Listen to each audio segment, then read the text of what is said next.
بعض लोग रमज़ान उल मुबारक के रोज़े रखने में भी तरह तरह के हीले बहानों से काम लेते हैं।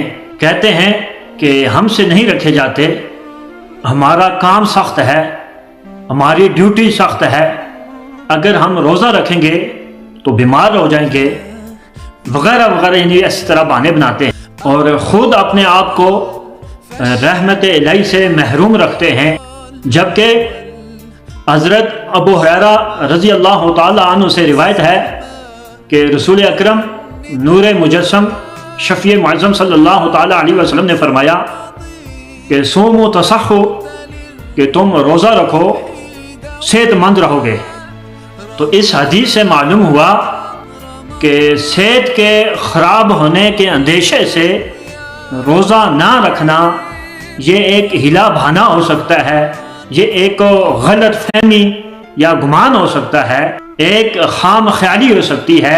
इस तरह बंदा खालिक कायनात की रहमत से दूर हो जाता है। लिहाजा फैसला हमारे हाथों में है कि हमने झूठे हीले बहाने बनाने हैं या सिद्के दिल से रमज़ान और मुबारक के रोज़े रखने हैं। अल्लाह ताला की रहमत को समेटना है, अल्लाह ताला की नेमतों को समेटना है, अल्लाह ताला के करीब होना है या अल्लाह ताला से दूर हो जाना है।